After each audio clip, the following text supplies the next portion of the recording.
Welcome to एडुकैमी। मैं रोहित कुमार। मध्य प्रदेश की budget पर हम चर्चा कर रहे हैं। पिछले क्लास में हम लोगों ने Madhya Pradesh public service commission को मद्देनजर रखते हुए हमने ये बताया था कि बजट से क्या क्या प्रश्न बन सकते हैं, और हमने ये भी समझा था कि भाई बजट होता क्या है, बजट हमारे संविधान में उसका क्या महत्व है, और मध्य प्रदेश की सरकार ने इस बजट में ऐसा क्या लाया है जो मध्य प्रदेश के जन कल्याण के लिए बेहतर है। ऐसा हम लोगों ने काफी कुछ चर्चा पिछले क्लास में हम लोगों ने किया, और प्रमुख प्रमुख जो बजट में मेंशन जो किए गए जो टॉपिक है उन पर भी हम बात किए, और साथ साथ में हमने ये भी समझा कि आपके जो एमपीपीएससी है, Madhya Pradesh public service commission है, उस Madhya Pradesh public service commission में क्या क्या प्रश्न आपके बजट से बन सकते हैं। इन सभी चीजों पर हमने पिछले क्लास में चर्चा किया था। अब जो हम बात करने जा रहे हैं वो बात जो है बहुत ही महत्वपूर्ण होता है कि पिछले क्लास के प्रमुख बात तो हम लोगों ने किया। अब हम बात करेंगे कि मध्य प्रदेश सरकार ने या मध्य प्रदेश के वित्त मंत्रालय ने इस बार बजट में किन किन क्षेत्रों में पैसों का आवंटित किया। अर्थात कि हमने समझा था कि बजट आने वाले वित्तीय वर्ष के आय और व्यय का एक लेखा जोखा वार्षिक वित्तीय विवरण है। ये हम लोगों ने डेफिनेशंस के तौर पर समझा था।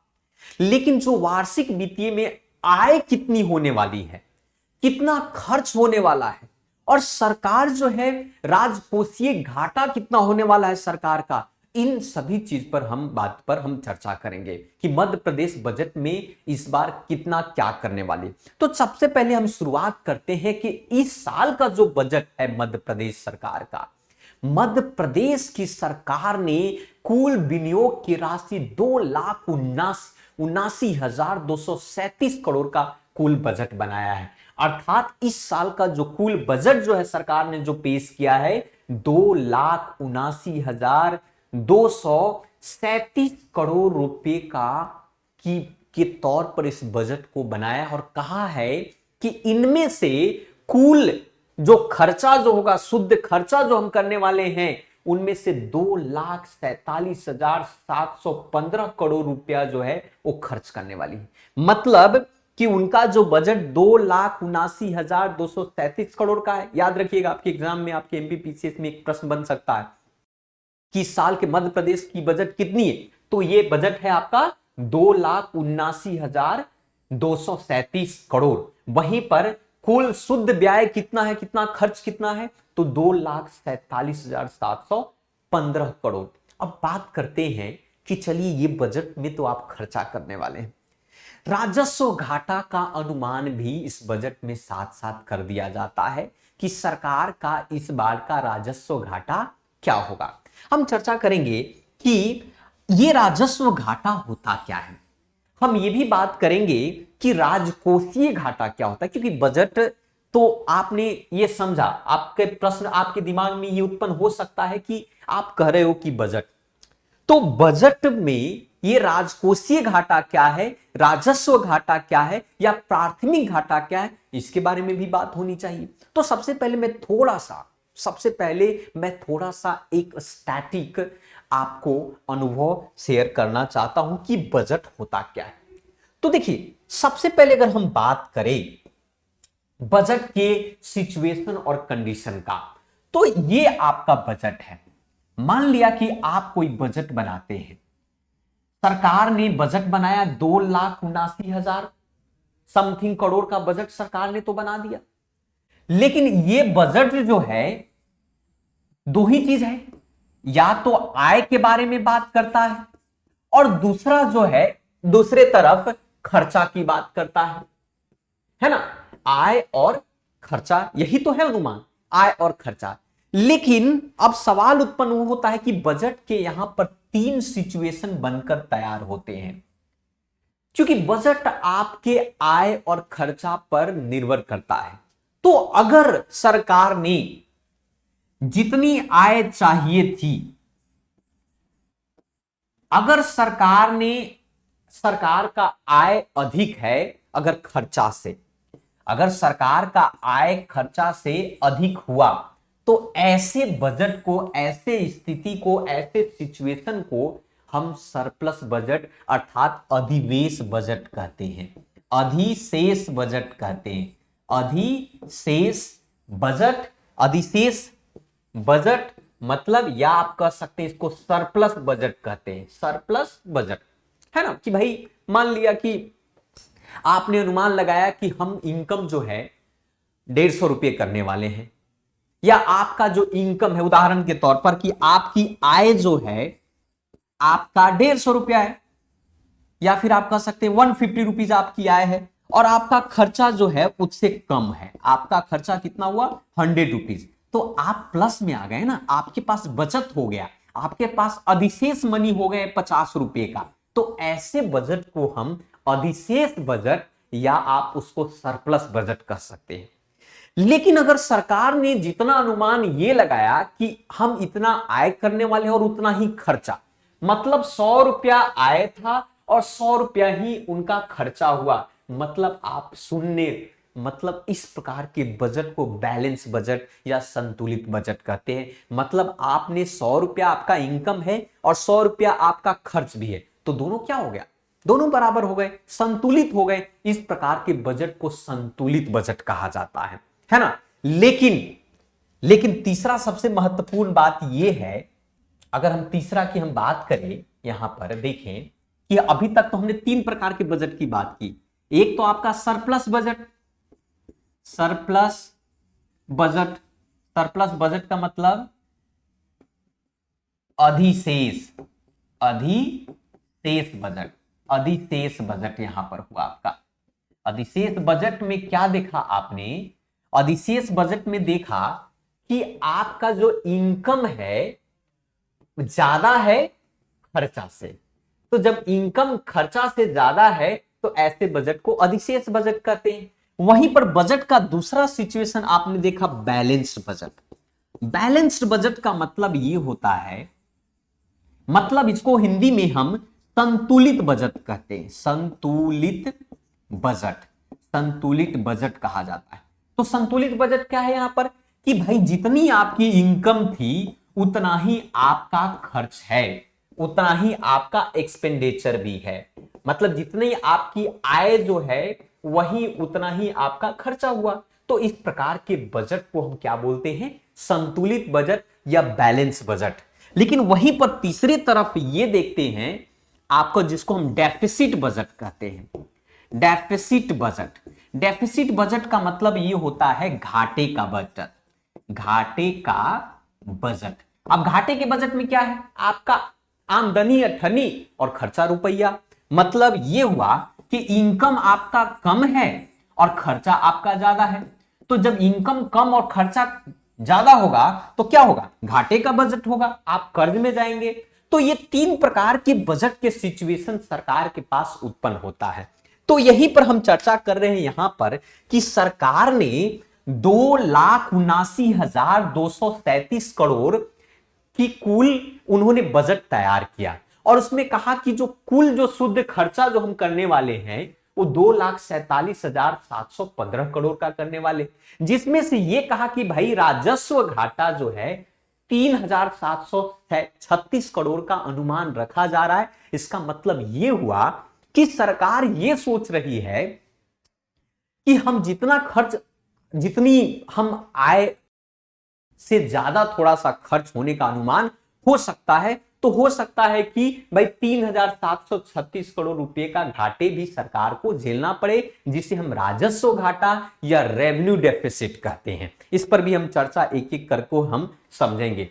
जैसे कि यहां पर आप देख सकते हैं कि देखिए इस चीजों में सरकारी बजट और सम्मिश्र अर्थव्यवस्था में कि भाई बजटीय घाटा 3 प्रकार का यहां पर हमने देखा।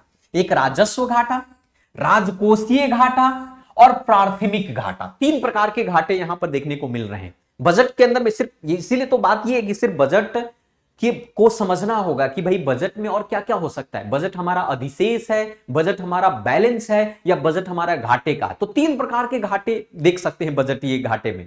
पहला घाटा राजस्व घाटा, दूसरा राजकोषीय घाटा और तीसरा प्राथमिक घाटा। राजस्व घाटा इट मींस रेवेन्यू डेफिसिट, राजकोषीय घाटा फिस्कल डेफिसिट, और वहीं पर प्राथमिक घाटा अर्थात प्राइमरी डेफिसिट। इन तीनों चीजों पर हम चर्चा करेंगे, है ना। प्राइमरी घाटा में क्या होता है कि जो राजकोषीय घाटा होता है, उस राजकोषीय घाटा से ब्याज की भुगतान को जब हम कर लेते हैं तो सरकार को यह कहना होता है कि भाई मुक्त रूप से प्राइमरी तौर से सरकार के पास इतना ही। मान लिया कि सरकार ने लोन लिया था, अब राजकोषीय घाटा सरकार का 100 रुपीज हुआ, मान लिया 100 करोड़ का घाटा हुआ सरकार का राजकोषीय घाटा, और उनमें से पहले से जो ऋण लिए हुए हैं उनमें से वो 20 रुपीज जो है ऋण में भुगतान कर लेते हैं, तो राजकोषीय घाटा तो 100 रुपया है, लेकिन भुगतान वो 20 रुपया क्या कर रहा है, ब्याज का। तो प्राथमिक रूप से सरकार को कितना दे रहा है, पड़ रहा है, और 80 रुपये का घाटा है प्राथमिक, इसीलिए इसको हम प्राथमिक घाटा भी कहते हैं, है ना। राजकोषीय घाटा में जब ब्याज के भुगतान को खत्म कर देते हैं तो उसे हम प्राथमिक घाटा। अब सवाल यह कि राजस्व घाटा क्या होता है, या राजस्व घाटा की कैसे उत्पन्न होता है। तो कहता है कि भाई राजस्व घाटा तब उत्पन्न होता है जब सरकार का राजस्व व्यय से ज्यादा, व्यय का मतलब सरकार का राजस्व व्यय जो है, रेवेन्यू जो एक्सपेंडिचर है, कुल राजस्व प्राप्ति से अधिक है। मतलब कि राजस्व प्राप्ति का मतलब सरकार जो रेवेन्यू कलेक्ट करने वाली है, जो राजकोषीय अर्थात राजस्व की जो इनकम है, रेवेन्यू इनकम जिसको बोलते हैं, रेवेन्यू इनकम से ज्यादा सरकार जो है रेवेन्यू एक्सपेंडिचर कर दिया। 100 रुपए का इनकम था, सरकार ने 120 रुपया खर्चा किया, तो इस प्रकार के जो घाटे को राजस्व घाटा अर्थात रेवेन्यू डेफिसिट कहते हैं, है ना। सो राजस्व घाटे में वो लेन देन शामिल है जो सरकार की वर्तमान आय और व्यय पर सीधा प्रभाव डालता है, और यह दर्शाता है कि सरकार की खुद की कमाई अपने विभागों के दिन प्रतिदिन के कार्यों में पूरा करने के लिए पर्याप्त नहीं है। तब उस प्रकार की स्थिति को हम राजस्व घाटा कहते हैं। मतलब जितना सरकार का रेवेन्यू इनकम है उससे ज्यादा रेवेन्यू खर्चा है, जो सरकार जो है इस प्रकार की राजस्व घाटा की बात होती है। वहीं पर अगर हम राजकोषीय घाटा की बात करें अर्थात फिस्कल डेफिसिट की बात करें, तो फिस्कल डेफिसिट में यह कहता है कि सरकार का जो कुल व्यय है, कुल खर्चा का मतलब यहां पर दो प्रकार की बात आएगी। कुल खर्चा का मतलब यह हुआ कि आपका कैपिटल एक्सपेंडिचर और आपका रेवेन्यू एक्सपेंडिचर, रेवेन्यू और कैपिटल दोनों को एक साथ जब मिलाएंगे तो आपका ये टोटल एक्सपेंडिचर बनता है। मतलब हमने बताया था आपको बजट के क्लास में कि बजट कितने प्रकार से होते हैं। बजट में हमने बताया था कि आय क्या होता है, व्यय क्या होता है। आय कितने प्रकार के होते हैं, तो आय में भी हम लोगों ने बात किया, रेवेन्यू इनकम की बात की और कैपिटल इनकम की बात की। रेवेन्यू इनकम में भी हमने दो प्रकार के टैक्स की बात की, नॉन टैक्स की बात की। टैक्स में भी हमने दो प्रकार देखा था, डायरेक्ट टैक्स और इनडायरेक्ट टैक्स। कैपिटल इनकम में भी हमने बात किया था, डिसइन्वेस्टमेंट की बात की थी हम लोगों ने, लोन की बात की थी हम लोगों ने, है ना। हम ऐड की बात कर रहे थे, हम एक्सटर्नल लोन की बात कर रहे थे, इंटरनल लोन की बात कर रहे। ये सारे जितने भी है ना, ये कैपिटल इनकम के अंदर में आ जाता है। तो सरकार का जो कुल व्यय है, कुल व्यय का मतलब होता है सरकार जो कुल खर्चा का मतलब होता है कि जब पूंजी खर्चा कितना हो रहा है और राजस्व खर्चा कितना हो रहा है।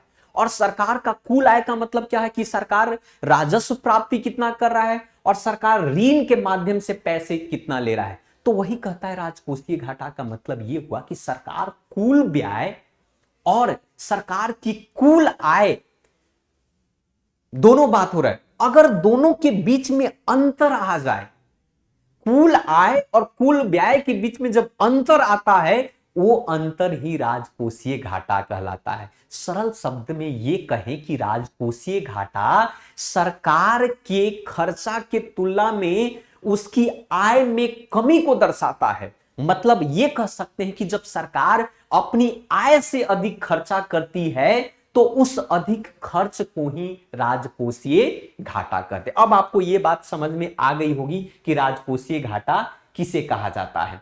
तो यहीं पर यह बात हो रही है, तीन प्रकार की बात हम लोगों ने चर्चा किया। राजस्व घाटा अर्थात रेवेन्यू डेफिसिट, राजकोषीय घाटा मतलब फिस्कल डेफिसिट, और प्राथमिक घाटा मतलब प्राइमरी डेफिसिट। जब राजकोषीय घाटा में से सरकार का जो ब्याज है, जो सरकार ने जो ऋण लिया है, सरकार ने जो लोन लिया और उस लोन का ब्याज सरकार जो दे रही है, उसमें से जब ब्याज को हम हटा देते हैं तो ये दोनों क्या बन जाते हैं, प्राथमिक घाटा बन जाता है। ये देखिए प्राथमिक घाटा मतलब राजकोषीय घाटा में से ब्याज के भुगतान को हटा दीजिए, क्योंकि सरकार भी तो लोन लेती है ना। सरकार के कैपिटल जो इनकम है कहां से आते हैं, लोन से ही आते हैं। चाहे वो लोन एक्सटर्नल लोन हो, चाहे लोन इंटरनल लोन हो, चाहे आईएमएफ से लो या वर्ल्ड बैंक से लो, या फिर आप रिजर्व बैंक ऑफ इंडिया से लो, या फिर नाबार्ड से लो, कहीं से भी तो लोन पे कर रही है सरकार।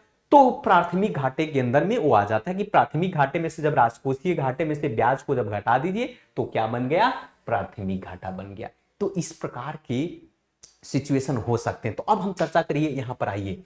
तो यही कहता है कि देखिए कि सरकार जो मध्य प्रदेश की सरकार की जो इनकम है, वो इनकम कितना 2,79,237 करोड़ का होने वाला है, और सरकार इतना खर्चा करने वाली है। और मध्य प्रदेश की सरकार ने यह कहा कि शायद 3,736 करोड़ का राजस्व घाटा हो सकता है, यह अनुमानित है इस बजट के अंदर में।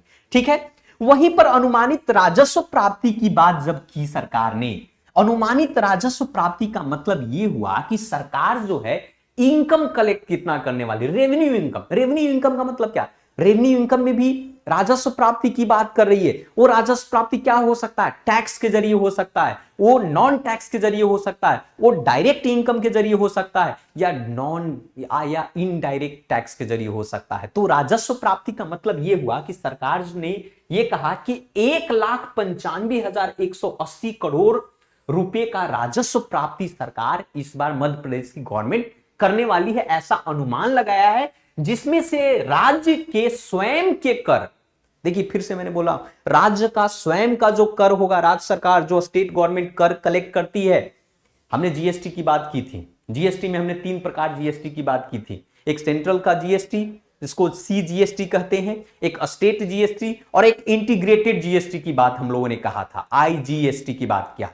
तो कहा कि भाई राज्य सरकार की जो अनुमानित राजस्व प्राप्ति 1,95,180 करोड़ है, जिसमें से राज्य जो है स्वयं के कर की राशि 72,840 करोड़ है। मतलब 1,95,180 करोड़ में से 72,840 करोड़ जो है राज्य सरकार अपना टैक्स वसूलती है उसमें से, और बाकी के केंद्रीय करों से प्रदेश का हिस्सा अर्थात 64,107 करोड़ जो है सेंट्रल गवर्नमेंट से कर का कलेक्शन होता है।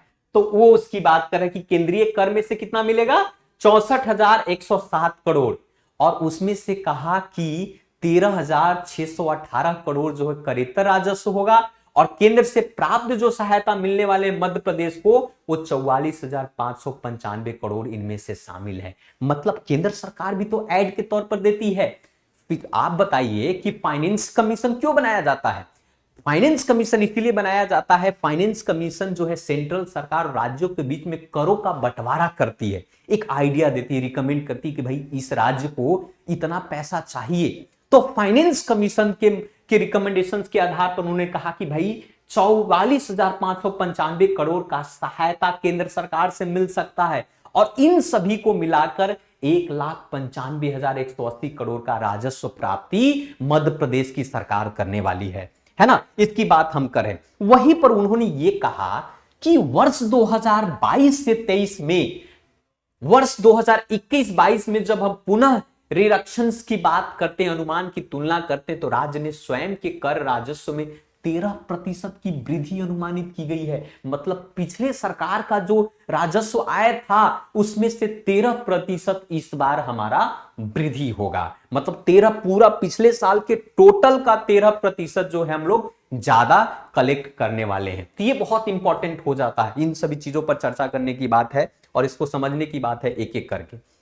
चलिए, हमने इस बात को कहा कि जो राजस्व खर्चा में एक सवाल बन सकता है कि मध्य प्रदेश के बजट में पिछले 2020 और 21 के बजट के तुलना में मध्य प्रदेश सरकार ने अपने बजट के राजस्व आय में कितना प्रतिशत का बढ़ोतरी किया है।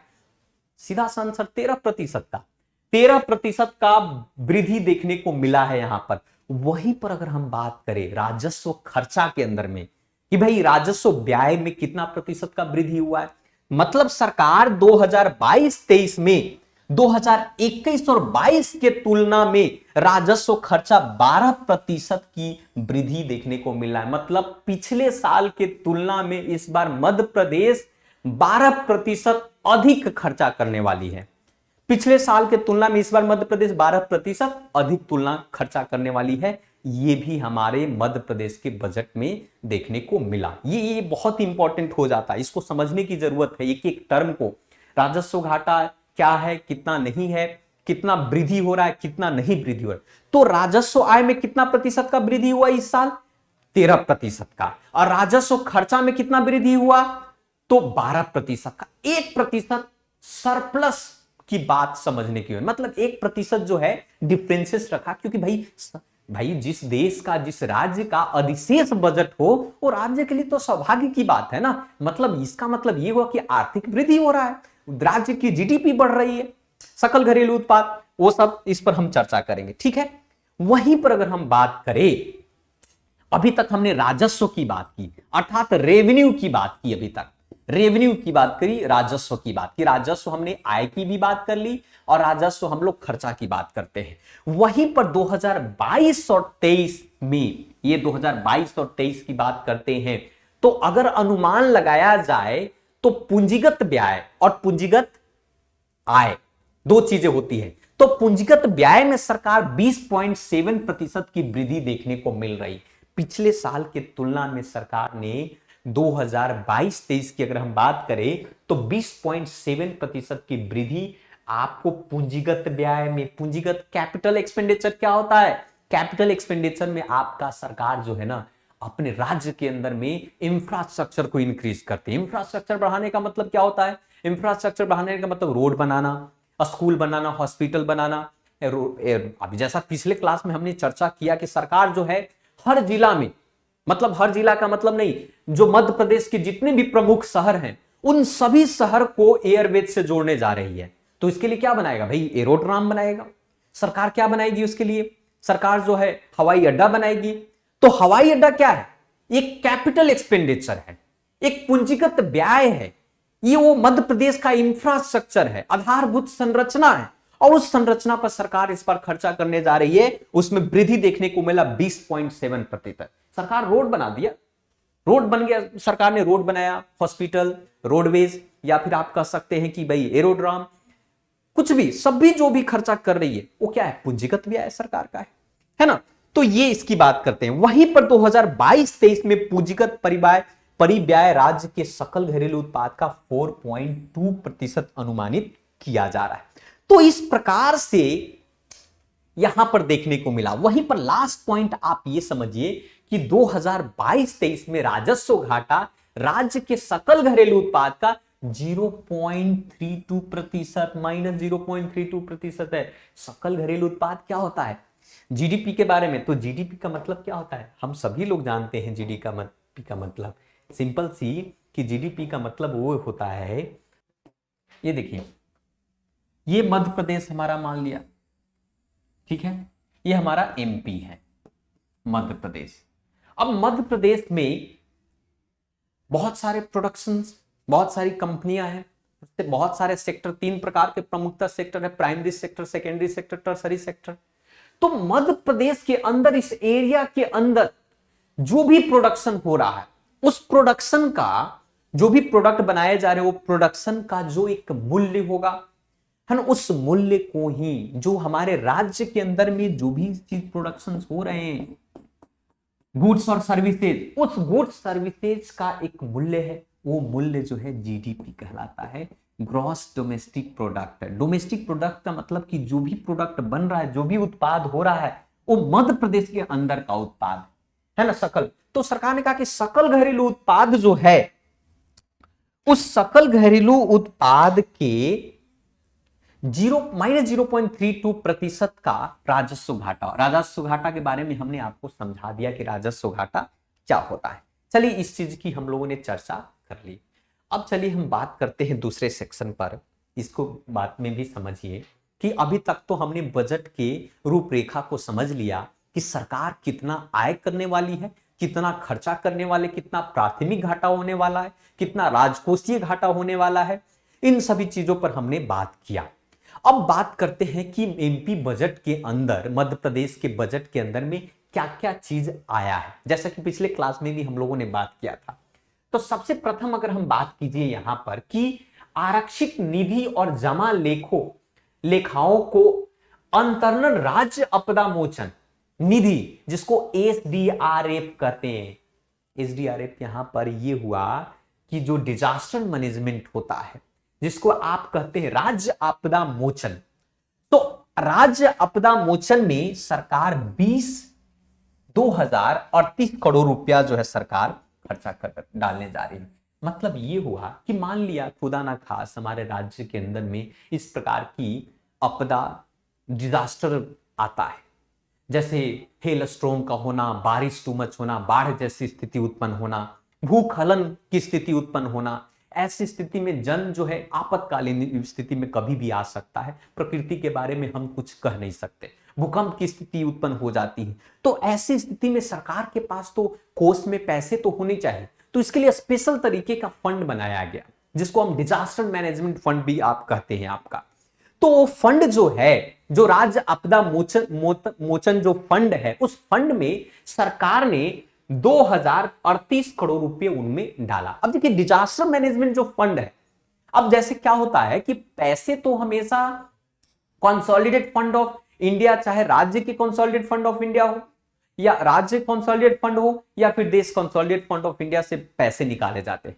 अब बजट मान लिया कि कोई ऐसा डिजास्टर राज्य के अंदर में आता है, तब उसके लिए तो विधानसभा तो नहीं बुलाया जाएगा कि भाई इतने पैसे की जरूरत है, तो एक निधि बना दी गई और उस निधि में टाइम टू टाइम जैसी भी बजट होता है, उस बजट से पैसे निकाल के उस निधि में डाल दिया जाता है कि ऐसी अगर स्थिति उत्पन्न हुई तो उस पैसे से निकालकर उससे संबंधित हम खर्चा कर लेते हैं। अब पीएम केयर फंड बनाया गया कोरोना काल को लेकर, प्रधानमंत्री जी ने कोरोना के लिए, कोरोना से मुक्ति के लिए या फिर कोरोना से संबंधित कार्यों के लिए पीएम केयर फंड बनाया गया। हालांकि उस पर काफी चर्चा भी चली, उसको सुप्रीम कोर्ट के कटघरे में लाया भी गया। सरकार ने कहा कि भाई कुछ लोगों ने ये कहा कि पीएम केयर फंड का निरीक्षण होना चाहिए, उसकी स्क्रूटनी होनी चाहिए, है ना, उसको ऑडिट होना चाहिए। सीएजी भी ने कहा कि भाई पीएम केयर फंड की ऑडिट की बात की। सुप्रीम कोर्ट ने कहा कि भाई ऑडिट नहीं हो सकता है क्योंकि ये कॉन्स्टिट्यूशनल बॉडी नहीं है, कॉन्स्टिट्यूशनल नहीं है ये, और नॉन कॉन्स्टिट्यूशनल चीज पर सीएजी ऑडिट नहीं कर सकता है। तो वो मुद्दा पीएम केयर फंड का अलग हुआ, वो भी डिजास्टर मैनेजमेंट से रिलेटेड है। और इसमें यह भी कहा गया कि भाई पीएम केयर फंड के पैसे को डिजास्टर मैनेजमेंट के फंड में डाल देना चाहिए। बीजेपी की गवर्नमेंट ने साफ साफ इसको डालने से मना कर दी। ये मुद्दा अलग है, कभी हम इस चीजों पर हम चर्चा करेंगे। तो अभी जो मध्य प्रदेश का बजट है 2022 का, उस बजट में जो अंतरण राज्य आपदा मोचन है, निधि है डिजास्टर मैनेजमेंट से संबंधित, उनमें सरकार ने उस वक्त इस साल 2038 करोड़ रुपया उस फंड में डाला, ताकि अगर भविष्य में अगर खुदा न खास ऐसी स्थिति उत्पन्न हो राज्य के अंदर में, तो उस फंड से पैसे निकालकर खर्चा किया जा सके। वहीं पर मध्य प्रदेश की सरकार ने प्रधानमंत्री फसल बीमा योजना जो चलाए जाते हैं, उस फसल बीमा योजना में भी 2000 करोड़ रुपए जो है आवंटित किए हैं प्रधानमंत्री फसल बीमा योजना के अंदर में। ये क्या फसल बीमा योजना क्या है? तो फसल बीमा योजना के तहत किसानों के लिए, क्योंकि किसान जो है हमारे देश के अंदर में, किसान जितने भी हैं और वो फसल पर ही निहित होते हैं, उनके जीवन यापन, रोपन सब कुछ जो है खेती पर होता है। ऐसी स्थिति में अगर खेत का फसल प्राकृतिक आपदा के कारण या प्राकृतिक ऐसे कुबर्ताव के कारण उनके फसल अगर बर्बाद हो जाते हैं, तो स्थिति ऐसी उत्पन्न होती है कि वो किसान रोड पर आ जाता है, मनी लेंडर से पैसा लेता है और किसान डिप्राइव और भी वो गरीब होता चला जाता है। भूखमरी की स्थिति उत्पन्न होती। महाराष्ट्र में कई किसानों ने खुदकुशी कर लिया, है ना। तो उनको फसल पर बीमा की बात की जाती है कि भाई उनको वो जो फसल उगा रहे हैं उस पर सरकार उसको क्या करती है, इंश्योरेंस करती है कि मान लीजिए कि आपका फसल खराब हो जाता है तो उसकी भुगतान जो है सरकार करेगी, है ना। तो उसके लिए प्रधानमंत्री फसल बीमा योजना चलाया गया था। और उसमें सरकार मध्य प्रदेश ने 2000 करोड़ रुपए, और प्रधानमंत्री फसल बीमा योजना के बारे में और भी कुछ जान सकते हैं कि भाई किस किस फसल पर कितना प्रतिशत है, रबी फसल पर कितने प्रतिशत का प्रीमियम लगता है, खरीफ फसल पर कितने प्रतिशत का प्रीमियम लगता है, जेठ फसल पर कितने प्रतिशत का प्रीमियम लगता है। तो ये जो है आपका करंट अफेयर और स्कीम का मुद्दा हो जाता है ना। वहीं पर हम बात करते हैं स्थानीय निकायों का मूलभूत सेवाओं हेतु एक मुफ्त अनुदान राज्य करो क्या हिस्सा। तो 1906 करोड़ रुपया जो है, जो आपके एग्जाम के लिए स्थानीय निकायों की मूलभूत सेवाओं के लिए, जो छोटे मोटे जो सर्विसेज के लिए, इसके लिए भी किया है। आपके एग्जाम में ये आ सकते हैं, आपका एग्जाम का ये हिस्सा बन सकता है। वहीं पर अगर बात कीजिए आप कि सरकार ने माध्यमिक शालाओं, अर्थात माध्यमिक शालाओं विद्यालय पर 1898 करोड़ रुपए का आवंटन किया है कि भाई जितने भी माध्यमिक विद्यालय शालाओं हैं उन पर भी 1898 करोड़ की बात की। वहीं पर बांध तथा संलग्न कार्य के लिए 1831 करोड़ रुपया, सामाजिक सुरक्षा कल्याण के लिए अर्थात सोशल सिक्योरिटी वेलफेयर के लिए सरकार ने 1816 करोड़ की आवंटन किया है ना। सामाजिक सुरक्षा और कल्याण के लिए, भाई सामाजिक में चाहे जातिगत के मुद्दे पर हो, सामाजिक के मुद्दे पर, आर्थिक के मुद्दे पर हो, सरकार का क्या क्या, हमारे संविधान के अंदर में जो डायरेक्टिव प्रिंसिपल स्टेट पॉलिसी जो है वेलफेयरिज्म की बात करती है कि ये सरकार का दायित्व है कि वो जनता को जन कल्याण के तौर पर उसको वेलफेयरिज्म दे। तो सामाजिक सुरक्षा और कल्याण में सरकार ने 1816 करोड़ रुपए का आवंटन किया है, वित्तीय आवंटन किया है इसके आधार पर। वहीं पर मुख्यमंत्री कृषक फसल उपार्जन सहायता योजना, कृषक फसल उपार्जन के लिए 1500 करोड़ रुपया। जो मुख्यमंत्री कृषक फसल उपार्जन योजना का मतलब यह हुआ कि जैसे हमारे यहां मिनिमम सपोर्टिंग प्राइस भारत सरकार आवंटित करती है, तो सरकार जो है अनुदान देती है कि आप इस फसल को उगाइए और आप इस फसल के में अगर घाटे की स्थिति उत्पन्न हुई तो हम आपको साथ देंगे, उस फसल का भुगतान हम करेंगे। तो मुख्यमंत्री कृषक फसल उपार्जन सहायता के लिए 1500 करोड़ रुपया स्पेशली यहां पर आवंटन किया है यहां पर। वहीं पर अगर हम बात करें कि हाउसिंग फॉर ऑल, अब हाउसिंग फॉर ऑल पर 1500 करोड़ सरकार ने आवंटित किया है। निवेश प्रोत्साहन योजना पर, निवेश प्रोत्साहन इन्वेस्टमेंट की अगर बात करें 1450 करोड़, और वहीं पर न्यूनतम आवश्यकता कार्यक्रम विशेष पोषण आहार योजना पर 1272 करोड़। मतलब कार्यक्रम विशेष पोषण, स्पेशल पोषण आहार योजना पर 1272 करोड़, ताकि राज्य के अंदर में ऐसी स्थिति उत्पन्न जो जिस प्रकार से गरीब बच्चे हैं है ना, उसको प्रॉपर पोषाहार भी नहीं मिल पाता है, रोज एक रोटी प्रॉपर अगर दिनों का नहीं मिल पाता, ऐसी स्थिति में वो बहुत सारे उसके अपना कुपोषण के शिकार हो जाते हैं। विद्यालय में भी बहुत सारे चलाए जाते हैं आपका स्कीम। सो न्यूनतम आवश्यकता कार्यक्रम विशेष पोषण आहार योजना पर भी 1272 करोड़ सरकार ने आवंटित किया है। चलिए यहीं पर हम बात करते हैं कि चिकित्सा, जैसा कि हमारा जो मध्य प्रदेश है को कुछ समय पहले तक बीमारू स्टेट के तौर पर कहा जाता है। बीमारू स्टेट में कुछ और भी राज्य थे, जैसे मध्य प्रदेश, बिहार हुआ, यूपी हुआ, मध्य प्रदेश हुआ, है ना। बिहार बीमारू स्टेट बनाया गया, बीमारू।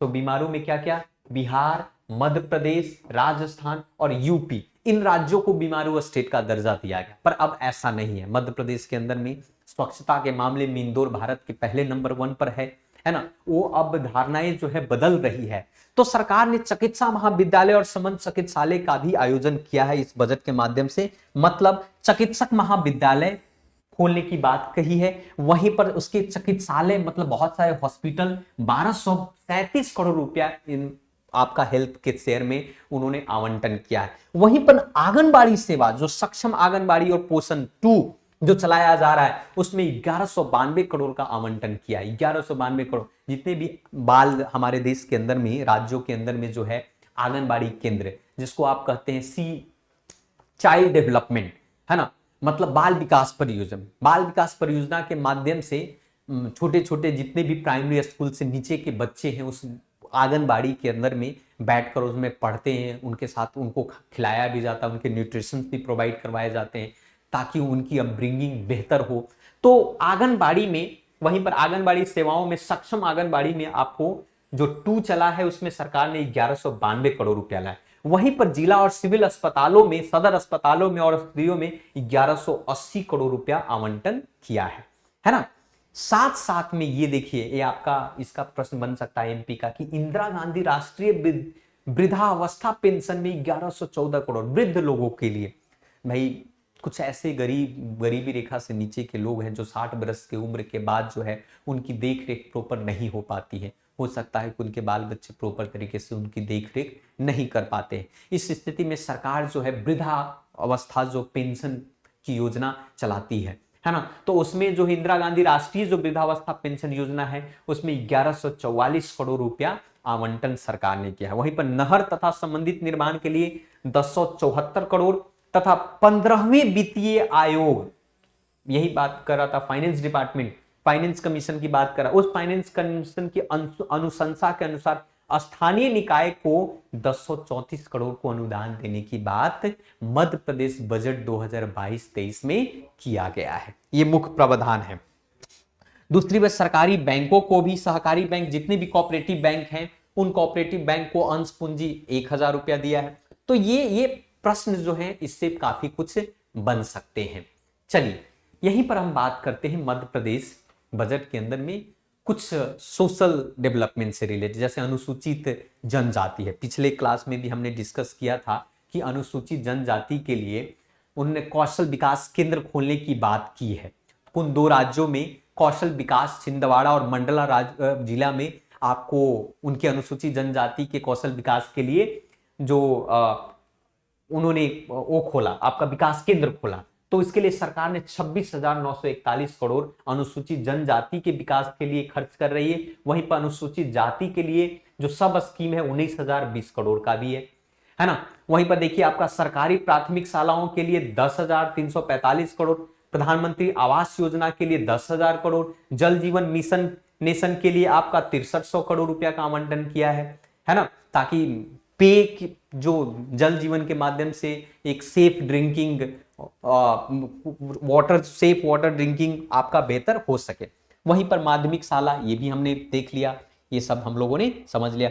अटल कृषि ज्योति योजना के बारे में हम लोगों ने पढ़ा था। जो अटल कृषि ज्योति योजना में आपका 4592 करोड़, जो कि पहले इंदिरा गांधी कृषि योजना था, इंदिरा गांधी भी था, तो अटल कृषि ज्योति योजना में 4592 करोड़। इसके तहत क्या होता है भाई, गरीब जितने भी हैं किसान अपना इरिगेशन खेत में इलेक्ट्रिसिटी से कर रहे हैं, पंप मोटर से कर रहे हैं, जिनके कारण से बहुत ज्यादा इलेक्ट्रिसिटी बिल आता है। तो इन इलेक्ट्रिसिटी बिल से में सरकार उसको सब्सिडी देती है ताकि उनको ज्यादा बर्डन न हो। तो अटल कृषि ज्योति योजना में 4592 करोड़ का होगा। वहीं पर आप देख सकते हैं कि कृषक पंप, थ्रेशर तथा एक बत्ती कनेक्शन को निःशुल्क विद्युत प्रदाय हेतु प्रतिपूर्ति 4822 करोड़ की बात की है। मतलब मध्य प्रदेश वित्त मंत्रालय के द्वारा जो है 5 HP के कृषक पंप और थ्रेशर तथा एक बत्ती कनेक्शन जो है निःशुल्क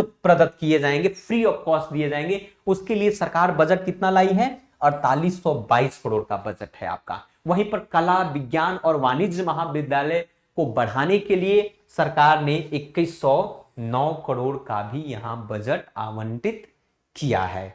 ठीक है, तो ये इस तरीके के बहुत सारे क्वेश्चंस इससे बन सकते हैं। चलिए कुछ प्रमुख बातें हैं, इन पर भी हम चर्चा कर लेते हैं। एमपी बजट की जो 5 सबसे बड़ी बात है ये है कि अनुसूचित जनजाति के लिए 26,941 करोड़ का प्रावधान किया। तो ये बार भी प्रश्न बोलता है कि भाई इस बार के एमपी बजट में मध्य प्रदेश की सरकार जो है, मध्य प्रदेश की गवर्नमेंट ने अनुसूचित जनजाति के लिए 26,941 करोड़ आवंटन किया। अनुसूचित, अभी हम लोगों ने इसके बारे में भी पढ़ लिया, इसके बारे में भी हमने जाना कि 1920 करोड़ आपको अनुसूचित जाति के लिए। प्रधानमंत्री आवास योजना में आपको 10,000 करोड़ का प्रावधान किया, इसके बारे में भी हमने पढ़ा। सरकारी प्राथमिक शालाओं में 10,345 करोड़ और माध्यमिक शालाओं में 6,212 करोड़ आवंटित किया है। इसकी भी चर्चा हम लोगों ने कर ली। वहीं पर आप यहां पर भी देखिए, इसके बारे में भी हमने बात किया कि अटल गृह, ये सारे प्रश्न बन सकते हैं। अटल गृह ज्योति योजना प्रश्न बन सकता है, 3300 करोड़ का प्रावधान इस बजट में किया। वहीं पर मुख्यमंत्री सबल योजना के अंतर्गत 600 करोड़, सबल योजना में कैसे इंपावर्ड किया जाए, कैसे मजबूत किया जाए, कैसे आत्मनिर्भरता को बढ़ाया जाए। मध्य प्रदेश का जो मोटो इस बार का भी आत्मनिर्भरता की बात की गई है वहां पर। सो मुख्यमंत्री सबल योजना के अंतर्गत सरकार ने 600 करोड़ का प्रावधान किया। वहीं पर राष्ट्रीय स्वास्थ्य मिशन के तहत सरकार ने 3600 करोड़ रुपया का प्रदान किया। ये प्रमुख आपके एग्जाम के लिए हो सकता है। जिला सिविल अस्पताल, इस पर भी हमने बात कर लिया, 1180 करोड़ का। वहीं पर स्वास्थ्य केंद्रों की स्थापना के लिए 1033 करोड़ का, इसका पर भी हम लोगों ने बात कर लिया। चलिए यहीं पर आप देख ले, मुख्यमंत्री किसान कल्याण योजना के तहत 3200 करोड़ का प्रावधान किया ना। वहीं पर अटल कृषि ज्योति योजना के तहत 4592 करोड़ का, 1500 करोड़ कृषक उपार्जन योजना पर जो हम लोगों ने बात की, मुख्यमंत्री कृषक उपार्जक योजना सहायता में, प्रधानमंत्री फसल बीमा योजना में 2000 करोड़ का, ये भी हम लोगों ने देख लिया। कृषक पंप और थ्रेशर तथा एक बत्ती कनेक्शन फ्री ऑफ कॉस्ट सबको मिलने वाला है, तो इसके लिए 296 करोड़ का प्रावधान किया। ये प्रमुख बातें जो है जो आपके एग्जाम के लिए भी आ सकते हैं। तो ये इस तरीके से हमारा मध्य प्रदेश का जो 22 और 23 का बजट है, और ये बजट आपके Madhya Pradesh public service commission के लिए बहुत ही बेहतर हो सकता है, आपके एग्जाम के लिए बहुत ही उपयोगी हो सकता है।